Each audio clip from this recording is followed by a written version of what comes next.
সোনারগাঁও পৌরসভার ফতেকান্দি গ্রামের পিয়ার আলীর ছেলে নারায়ণগঞ্জ জেলা যুব শক্তির যুগ্ম সদস্য সচিব অনিক খান সিয়ামের সাথে পার্শ্ববর্তী তাইজুল ইসলামের বাড়ির সীমানা নিয়ে দীর্ঘদিন ধরে বিরোধ চলে আসছে। এই বিরোধের জের ধরে তাইজুল ইসলাম বাদী হয়ে নারায়ণগঞ্জ জেলা জজ আদালতে গত 2 এপ্রিল মামলা দায়ের করেন। মামলা দায়েরের বিষয়টি জানতে পেরে গত মঙ্গলবার রাতে তার লোকজন মানুষের চলাচলের সরকারি রাস্তা টিনের বেড়া দিয়ে বন্ধ করে দেয়। বুধবার রাস্তা বন্ধের প্রতিবাদ করায় এনসিপি নেতা অনিক খান সিয়ামের নেতৃত্বে সিরাজ মিয়া, রমিজ মিয়া, পিয়ার আলী, সুমন সহ 10-12 জনের একটি দল দেশীয় অস্ত্র, রামদা, হকি স্টিক, লোহার রড ও লাঠি সোঁটায় সজ্জিত হয়ে তাইজুল ইসলামের ভাতিজা আবুল বাশারের 2 ঘর ভাঙচুর ও লুটপাট করে নিয়ে যায়।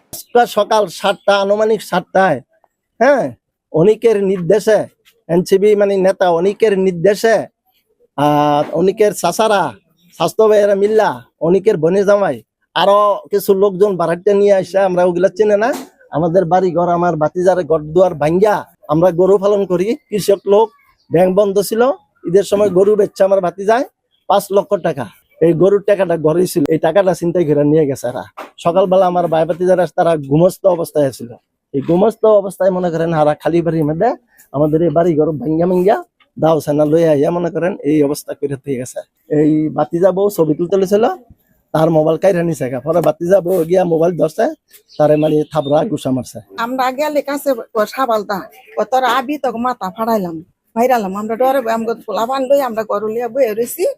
হারা ইচ্ছা মতন ঘর দুয়ার ভাঙ্গা 5 লাখ টাকা আসলে ঘরের মেয়েটা আর জিনিস আসিল লুটপাট করে হার সকল খাটমাট ভাঙ্গা সুকো ভাঙ্গা সকল কিছু লিয়ে গেছে। অভিযুক্ত নারায়ণগঞ্জ জেলা যুব শক্তির যুগ্ম সদস্য সচিব অনিক খান সিয়ামের সঙ্গে যোগাযোগ করা হলে তিনি অভিযোগ অস্বীকার করেছেন। রাস্তা বন্ধ বা বাড়িঘর ভাঙচুরের সঙ্গে তিনি জড়িত না বলে দাবি করেন।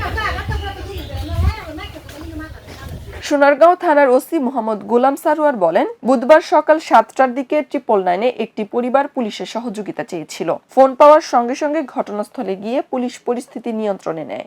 এ বিষয়ে ভুক্তভোগী পরিবার থানায় অভিযোগ করলে অভিযুক্তদের বিরুদ্ধে ব্যবস্থা নেওয়া হবে।